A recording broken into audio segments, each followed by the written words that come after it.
Assalamualaikum warahmatullahi wabarakatuh. Perkenalkan, nama Ibu Weni.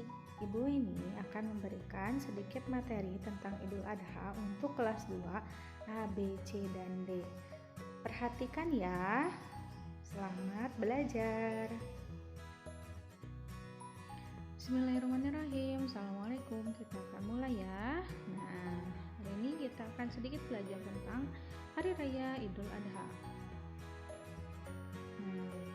Umat Islam mempunyai 2 hari raya, yaitu ada Hari Raya Idul Fitri dan ada Hari Raya Idul Adha. Hari Raya Idul Fitri kita rayakan pada tanggal 1 Syawal, sedangkan Hari Raya kita rayakan pada tanggal 10 Zulhijjah. Kalau tanggal Masehinya itu tidak selalu sama setiap tahunnya ya. Nah, peristiwa Idul Adha berawal dari kisah Nabi Ibrahim dan Nabi Ismail. Nabi Ibrahim alaihissalam mempunyai anak yang bernama Nabi Ismail alaihissalam. Pada suatu malam, Nabi Ibrahim alaihissalam bermimpi diperintahkan oleh Allah untuk mengorbankan putranya Nabi Ismail alaihissalam. Coba kamu bayangin, ayah disuruh mengorbankan anaknya. Kemudian apa yang Nabi Ibrahim dan Nabi Ismail lakukan? Karena kepatuhan dan ketaatan mereka, akhirnya mereka melaksanakan perintah Allah tersebut. Nabi Ismail dengan hati yang ikhlas disembelih oleh ayahnya Nabi Ibrahim alaihissalam. Kalau kamu jadi Nabi Ismail, mau nggak disembelih oleh ayah kamu?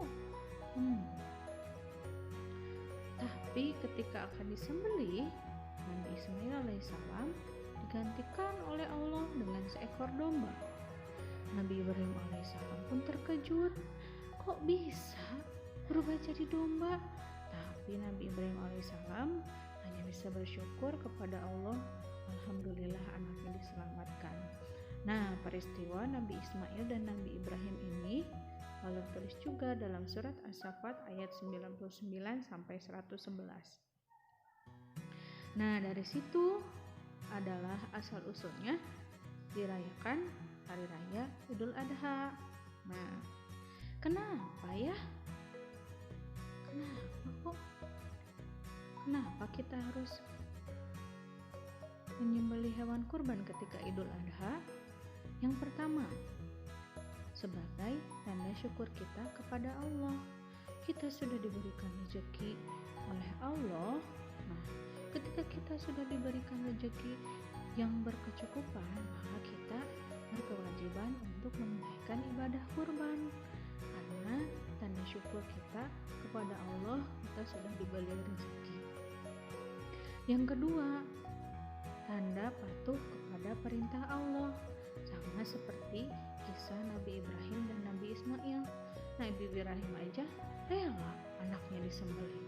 Masa kita tidak rela untuk membeli hewan kurban? Nah,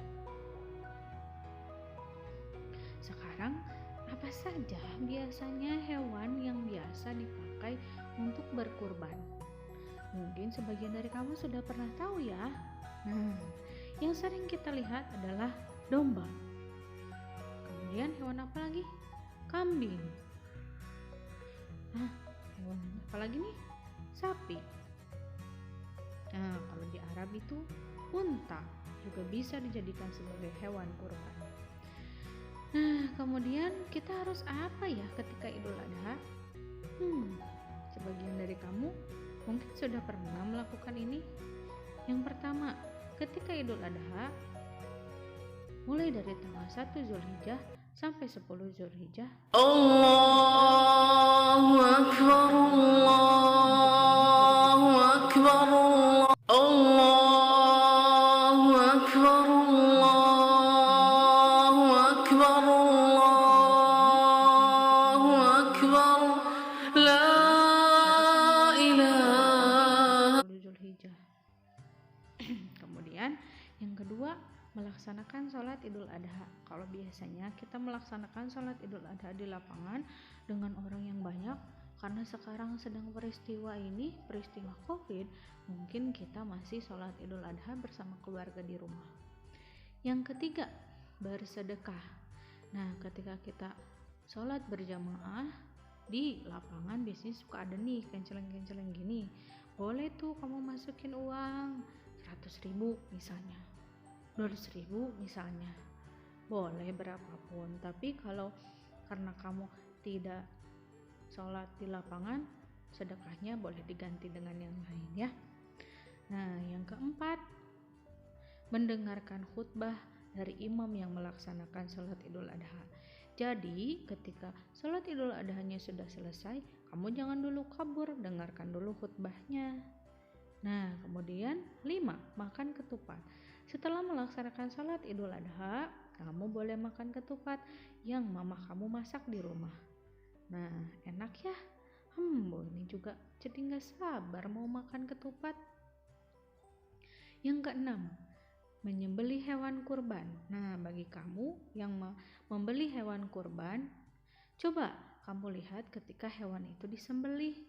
Ataupun kamu yang tidak membeli hewan kurban, boleh juga melihat cara menyembelih hewan kurbannya.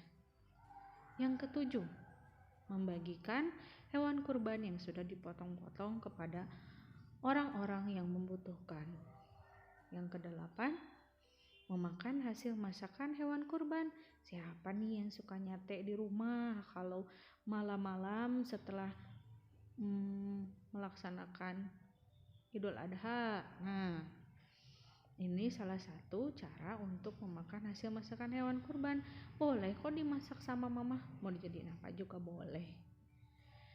Nah, tapi tetap berkegiatan sesuai protokol kesehatan.